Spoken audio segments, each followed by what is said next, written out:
Hello, welcome back to my channel. The second video that I'm making on this channel is going to be a little bit different today. I had actually planned on making a video for Bubzkji, of all players. I knew that he was eventually going to get picked up by an organization. I mean, just watching all the demos he put out in Flashpoint and before that, he seemed like he was just too good of a player to basically be stuck in contract hell forever. And so far, his first tournament with Astralis, he's definitely looked like he's been worth a pickup.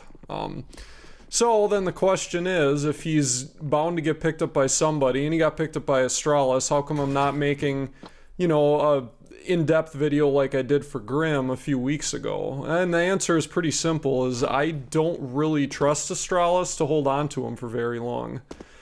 If you remember, go all the way back to when the pandemic started, and all of these tournaments started to go online. Basically, Astralis kind of just announced that they wanted a 10-man roster. You know, they wanted it so that they could sub in each and every one of their starting players in and out, depending on the tournament, circumstance, you know, what have you. And that seemed a little strange at the time, and because it's the Astralis organization, and they've basically been known for doing a lot of shady stuff throughout the years, you know, it was reasonable that a lot of people within the scene, more or less, you know, kind of cried a foul and said, this seems fishy on the outside, even though, you know, maybe there is a logic to having more than 5 players on a team. But right now, in the history of Counter-Strike, it's never really worked out. So that seemed weird, and then they decided to pick up Yugi and S-Tag. Yugi is a very interesting pick because Yugi was never all that great of a player, never a great opper, and by my count, Astralis I think has 2 really good oppers on their team. One great one, in fact, and then Magisk, who I've seen pick up the op once in a while, and he can handle it effectively. So why would they want to get Yugi?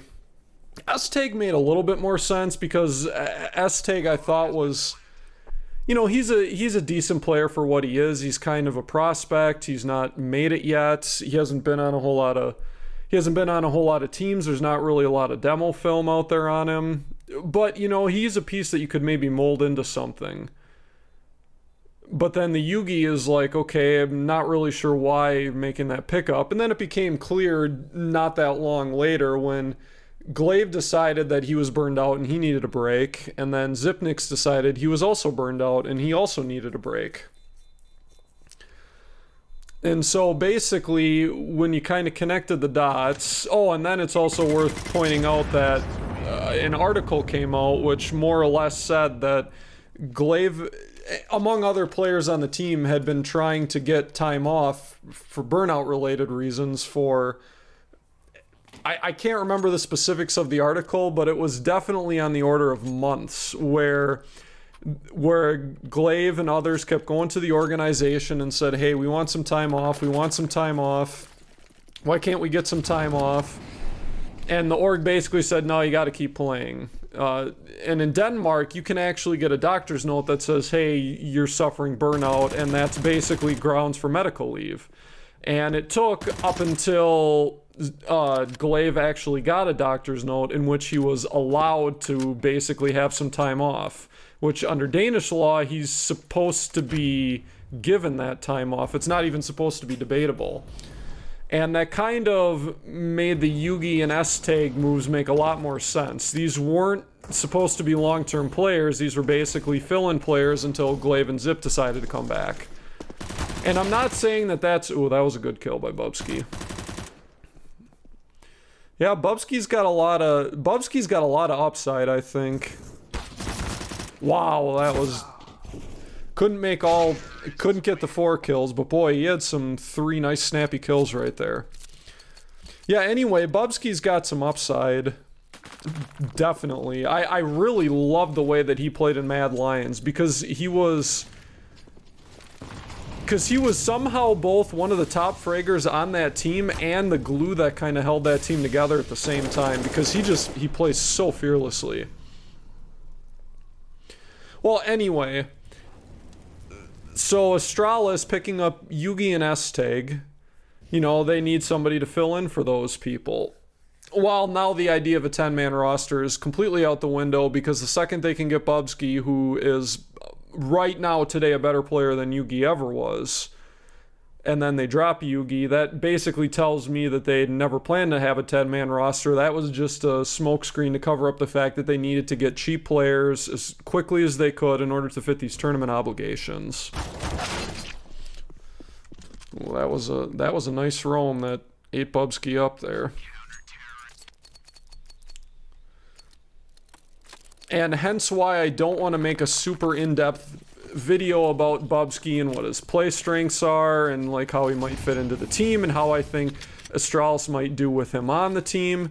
It is simply because even if Bubzkji plays really well on this team, and I expect him to, I think that he's an ascending player, I don't know if Astralis is gonna hold on to him for all that long. I don't think that that's their intention even. I mean, maybe if one of these Astralis players wants to leave, then Bubzkji is probably a good guy that you could just kind of slot on the team right away. So best case scenario, this kind of feels like it's basically just an extended tryout for Bubzkji. And then if he happens to work out, and if another player on Astralis is basically using burnout or whatever excuse they have to try to find offers from another team, then yeah, he'll fit right in.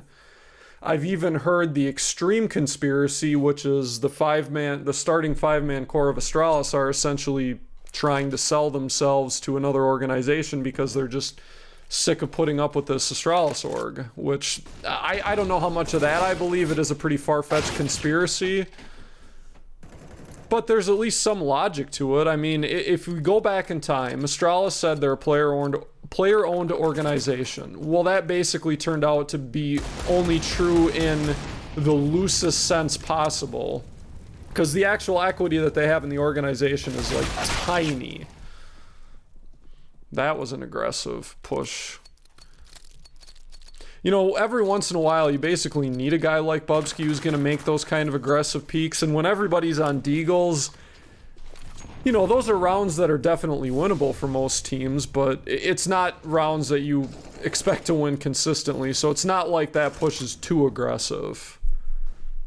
It's kind of something that needed to happen if Astralis even hoped to win that round. Yeah, but anyway, so that whole thing happened. Then there was the whole Blast angle where because Blast and Astralis were essentially being managed, and by managed, definitely ownership was involved, by the same organization that was putting on the Blast tournaments.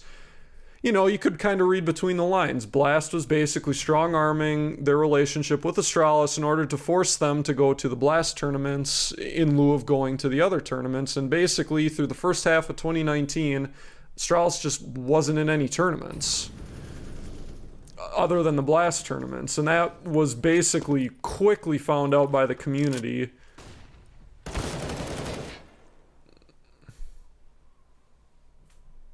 Wow, it sure looked to me like he was going to get that kill.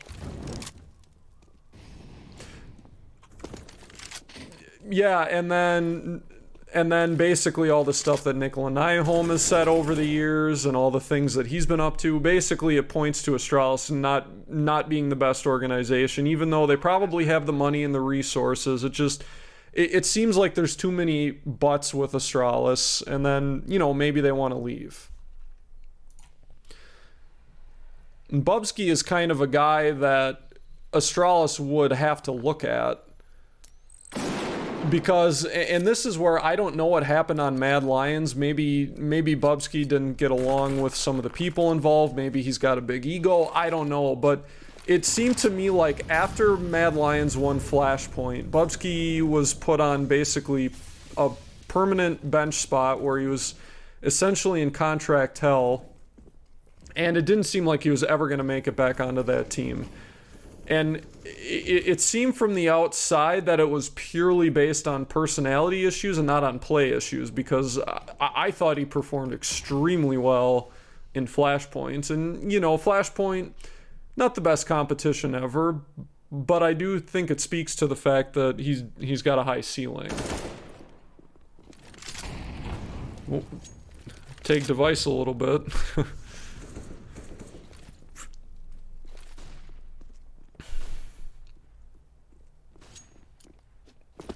Not a lot going on this round. Slow push from Astralis, which they're wont to do.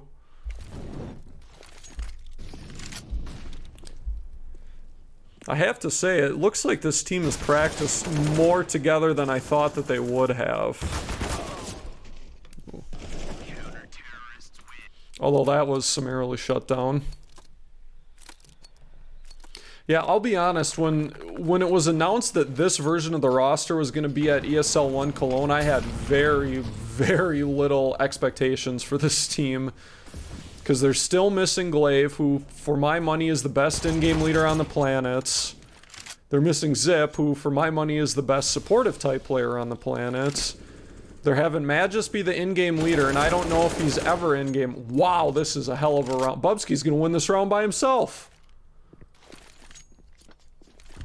Who hasn't been an in-game leader before. Dupree and Device have definitely stepped their game up, I think, since all of these tournaments have gone online, but I just did not expect anything out of this team.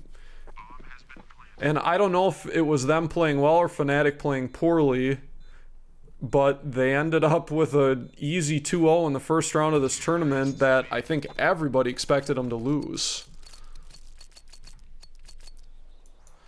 Wow, and then Fnatic's already on the ropes. Yeah, this is a match that I didn't get to see live. I ended up watching the replay as I do with most of these tournaments. Another reason why I'm not putting out a more traditional style video is because in the past couple of weeks I've had some real life things that have kind of gotten in the way of working on videos, of going through all the demos, going through the editing process. I do have the kind of general Bubzkji video started, but that right now is basically going in the trunk for the time being, simply because I don't know when I'm going to be able to finish it. The nice thing about a video like this is I can do it. It doesn't require a lot of editing. It's mostly off the cuff. It's done. It's out there. It's something. You know, with this channel, I'm basically trying to make Counter-Strike. Ooh, that was a rough aim duel to lose. He probably was gonna get killed anyway because he basically had 4 CTs breathing down his neck.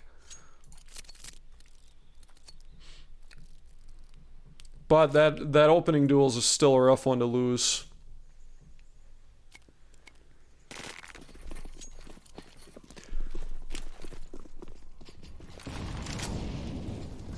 Yeah, anyway, I want to make Counter-Strike content just kind of because I really love this game. I've loved watching it for a long time.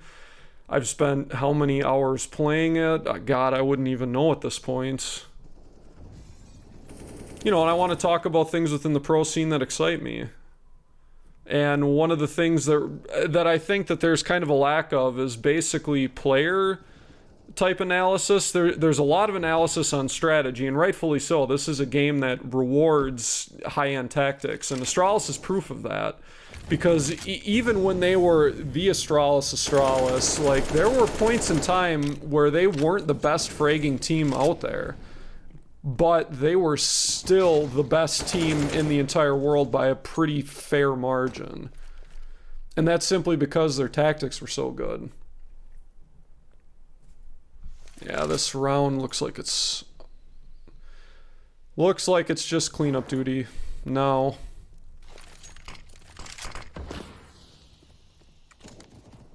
Yeah, now they know, now they got the information. Yeah, they know which angle Brolin's gonna be likely coming from.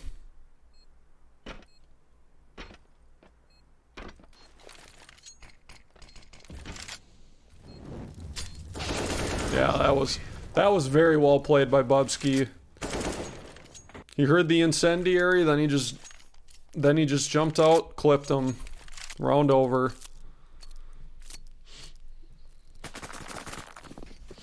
Yeah, anyway, so this is a game that rewards the high-end tactics, but I think that there's not a lot of mind paid to kind of the tier 2 scenes and players that are on the way up and players that are on the way down. So kind of what my goal is to look at individuals, see how individuals play.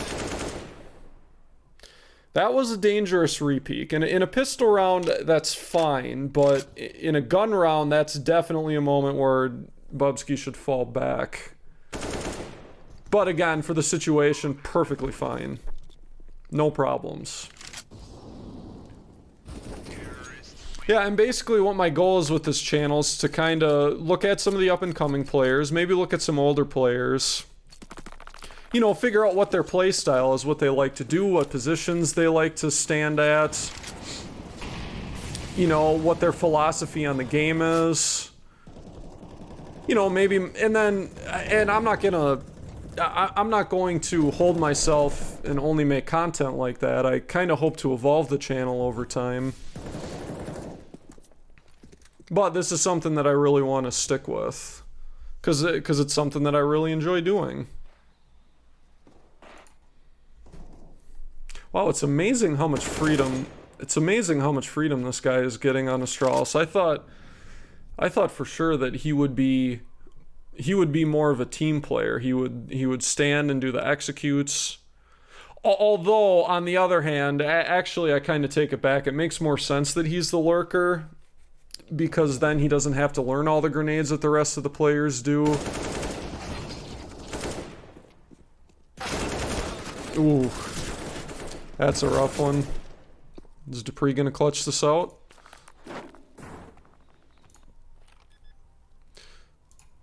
Wow, he did.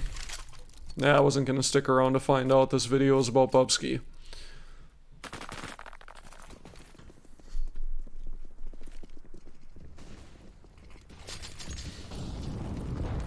So, once again,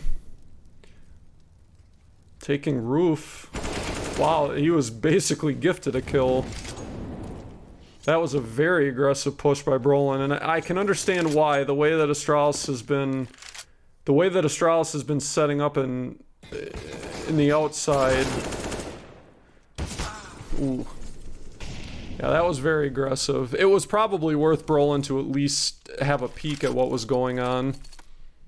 But he paid for it with his life. That was just really well played by Astralis as a team. You know, I don't... And this is where I don't know if Magisk had a good read on it, made a good call. I don't know if Bubzkji has studied a lot, but that was pretty clever play. Oh, I don't know if Flusha knows he got through. Well, he does now. Oh. Man, Fnatic's they've been doing some pretty aggressive lobby pushes. That time it worked out.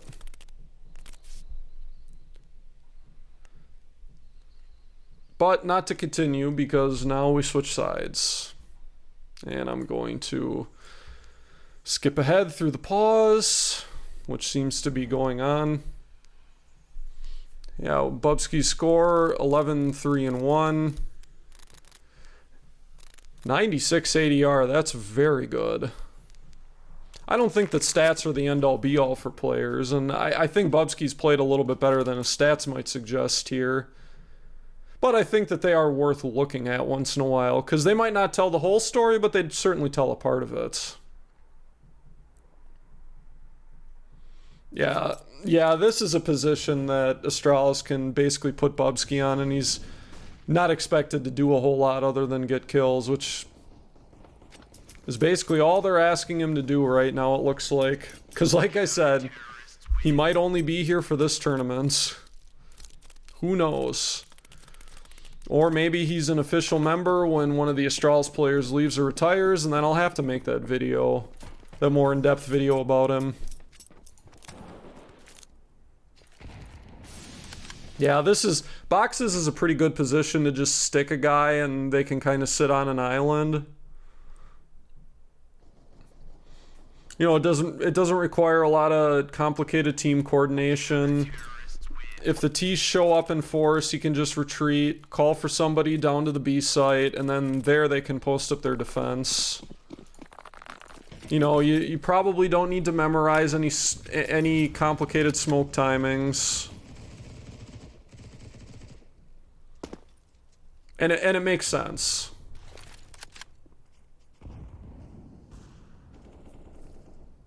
I don't... A bit odd crosshair placement. Wasn't on the opening in the door, instead it was right at the wall.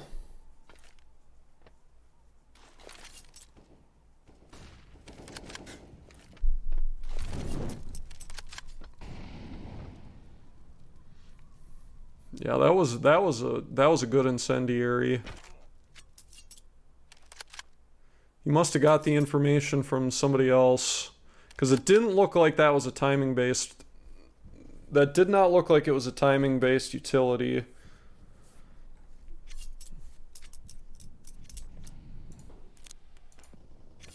Yeah, Fnatic's playing this very slowly right now.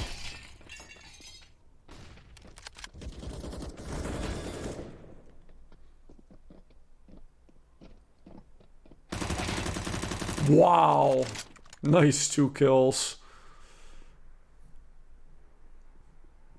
I mean, that shut down that attack right then and there. Now Golden's the only one left.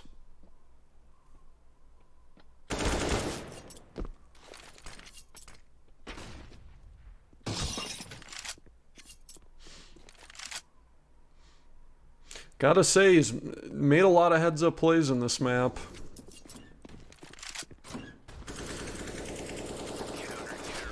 I'm not sure how he would fit into this team on a long-term basis, because these are spots that Magisk really likes to take. Sometimes Dupree too, you know, kind of depends on who's feeling what at the given point in time. I mean, that's the kind of disgusting thing about this Astralis team, is that they're so flexible with where the players like to play and what they can do. If Device is having a bad day on the op, Dupree will take it, or Glaive will take it once in a while. I don't know if Bubzkji is that player yet, because like I said, he is still pretty young. You'd kind of have to structure your team around him a little bit more than you would the true 5-man core of Astralis. Yeah. Easy. Easy kill.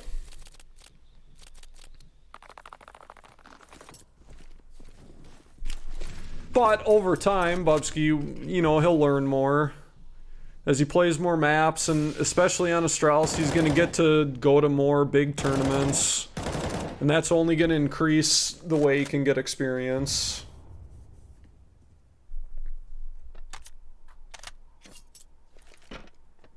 Yeah, that was probably a mistake.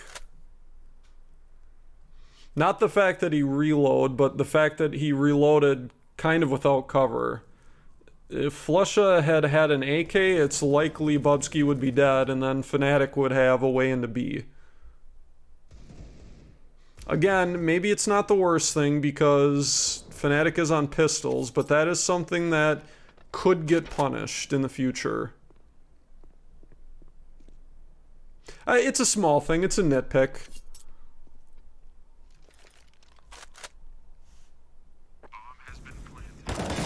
Wow, what an aggressive push.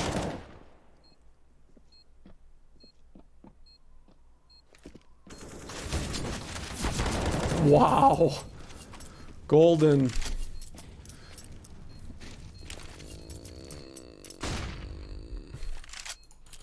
Yeah, this round is over.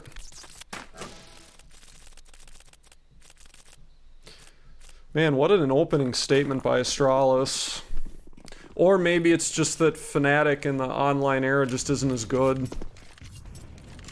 I don't know, it's possible that Fnatic just isn't all that great. I definitely think that that's a team that's kind of on a timer. And not that I don't think bringing back Golden was just an excellent move, because it was. But Flusha, Crims, and JW have all been around the scene for a very long time. And those type of players, until proven otherwise, just can't stay on top forever. And especially with a guy like JW, who plays the game on feel, who likes to do really aggressive things. It's just not a long-term recipe for success. Yep, and this looks like it's the end. Yeah, so that's my video on Bubzkji. I hope you enjoyed it. Please like, comment, and subscribe, and look for more content. I'm probably going to be doing more off-the-cuff stuff like this because, you know, I said that I had some stuff in my personal life come up, and that's not going to end anytime soon. So as far as heavily edited videos, I'm not very likely to make that in the near future. But I hope to do stuff like this that I can just turn out, and hopefully you guys will enjoy it. So thank you. Have a nice day.